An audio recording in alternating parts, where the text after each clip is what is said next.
시청자 여러분 안녕하십니까? 지방자치 중점 소식을 전하고 더 나은 지방자치의 방향성을 제시하는 지방자치 1번지입니다. 전라북도 전주시에 위치한 전주동물원에 최첨단 의료 설비를 갖춘 동물 치유 쉼터가 신축돼 지난 20일 개소식을 가졌는데요. 동물들의 복지가 크게 향상될 것으로 기대됩니다. 김순균 기자의 보도입니다. 생태동물원으로 변화 중인 전북 전주동물원에 최첨단 의료 설비를 갖춘 동물병원이 신축돼 동물들의 복지가 크게 향상될 예정입니다. 전주시는 21일 김승수 전주시장 및 전주시의회 복지환경위원회 소속 위원과 각 분야 임원들이 모여 새로운 동물병원인 동물치유쉼터 개소식을 가졌습니다. 동물치유쉼터는 동물원에서 생활하는 605마리의 동물들에 대한 진료와 동물복지 실현을 위해 총 사업비 7억 5천만 원을 들여 신축되었습니다. 이를 통해 앞으로 동물원에서 서식하는 동물들에 대한 질병 조기 진단이 가능해지고 진료의 정확성도 높아져 치료 효과가 크게 향상될 것으로 기대하고 있습니다. 동물도 사람하고 똑같습니다.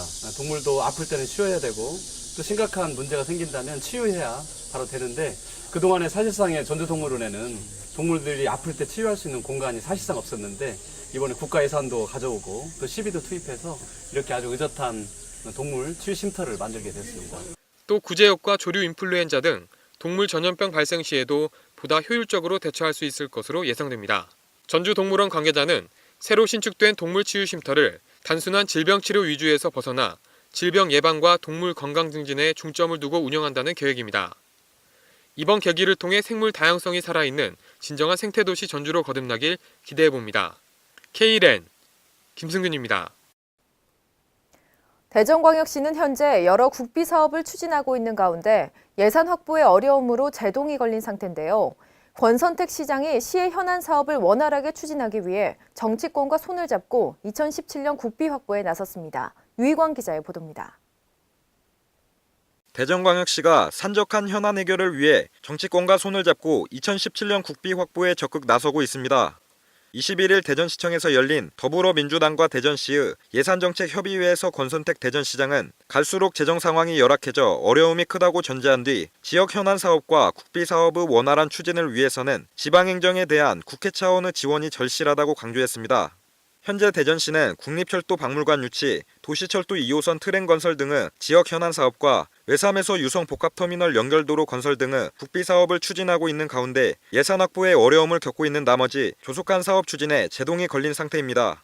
이에 따라 권 시장은 시의 현안 사업의 원만한 추진을 위해 더불어민주당을 상대로 적극적인 지원을 요청했습니다.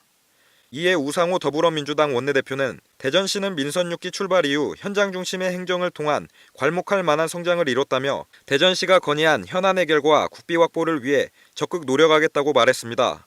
한편 전국 17개 광역시도가 본격적인 예산 전국을 앞두고 정치권과의 협력을 통한 국비 확보에 사활을 걸고 있는 가운데 대전시의 국비 확보 노력이 성과를 거둘 수 있을지 앞으로의 귀추가 주목되고 있습니다. K랜 유희광입니다. 전라북도 정읍시가 지난 21일 영원면 일대의 마한백제 고분군에 대한 국민의 이해를 높이고자 정읍 속의 백제 중앙과 지방이라는 주제로 학술 심포지엄을 개최했습니다. 김성지 기자의 보도입니다. 전북 정읍시 영원면 일대에 산재된 마한백제 고분군을 체계적으로 보존 관리하기 위해 사적지로 지정해야 한다는 주장이 제기됐습니다. 이는 21일 정읍시청 대회의실에서 정읍 속의 백제 중앙과 지방을 주제로 열린 영원면 일대 마한 백제 고분군 관련 학술 심포지엄에서 논의되었습니다.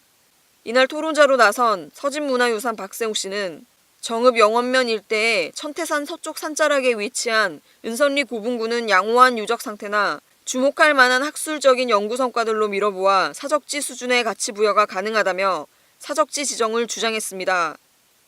또 원광대학교 최완규 교수는 백제 중방문화권 내 마한 기층문화와 백제라는 주제 발표에서 영원면 일대 마한 백제 문화 유적의 조사 연구를 통해 백제 중방문화권의 정체성을 확립해야 할 시점이라며 이 지역의 분묘 유적들이 더 이상 훼손되지 않도록 그 보존 방향에 대한 대책을 마련해야 한다고 제안했습니다.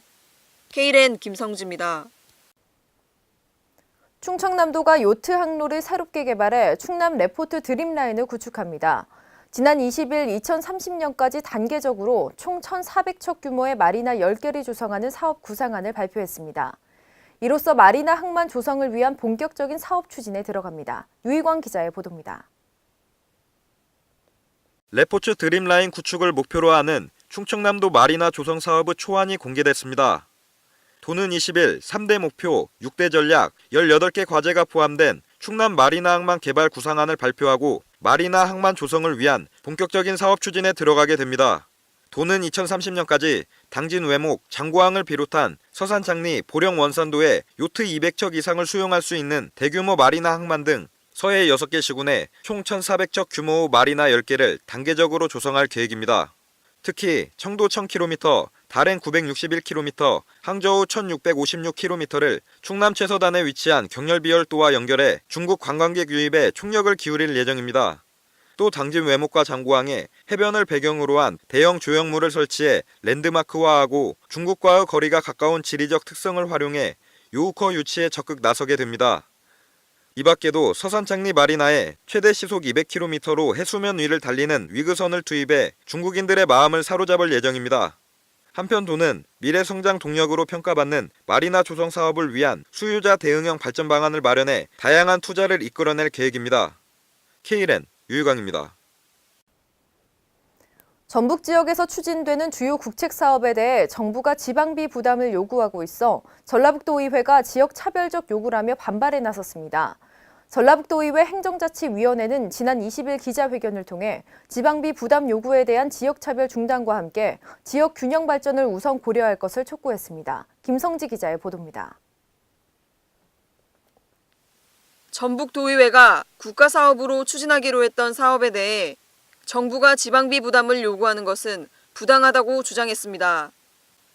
전북도의회 행자위는 20일 도의회에서 기자회견을 열고 정부가 지덕권 산림치유원 조성, 동학농민혁명기념공원, 새만금지구 국가별 경협 특구 조성 사업 등을 국비로 추진하기로 했으나 지방비 투입을 요구하고 있다고 지적했습니다. 특히 지덕권 산림치유원 조성과 관련해 박근혜 대통령의 지역 공약 사업으로 예비타당성 조사 통과 시 국립화로 추진 결정한 사업을 지자체가 시설을 건립 운영토록 하는 공립화를 요구하고 있다고 비난했습니다. 이는 지덕권 산림치유원과 유사한 경북 영주 산림치유원의 경우 전액 국비로 추진되고 있는 것과 비교하면 지역 차별이 도를 넘는 것이 아니냐며 반발했습니다. 도의회는 이에 따라 2017년도 국책사업 전북 지방비 매칭 중단 촉구 건의안을 통해 국가사업에 대한 지방비 부담 요구와 지역차별 중단을 요구했습니다. K랜 김성지입니다. 세종특별자치시의 대표 지역 특산물인 조치원 복숭아가 홍콩으로의 첫 수출길에 올랐습니다. 이번 수출은 복숭아 수출업체인 NS글로벌이 조치원 복숭아 샘플을 홍콩에 선보이면서 현지인들에게 상품성을 인정받아 수출 계약이 성사됐습니다. 홍콩 수출 초도 물량은 약 540kg으로 8월 말까지 매주 3톤의 물량을 홍콩 농산물 시장으로 실어보내게 됩니다. 특히 이번 수출되는 복숭아는 홍콩의 2대 야시장인 야마테이 시장에 집중 공급될 예정이고 점차 유통 범위를 확대해 나갈 방침입니다. 또 복숭아의 홍콩 첫 수출을 발판 삼아 멜론, 딸기 등 다양한 품목도 수출하는 방안을 검토하고 있습니다. 이에 따라 세종시는 홍콩 현지 구매자를 초청해 조치원 복숭아의 우수성을 알리고 설명회 및 홍보 등을 통해 지역 농산물을 선보여 국외로의 수출 계약을 늘려나갈 계획입니다.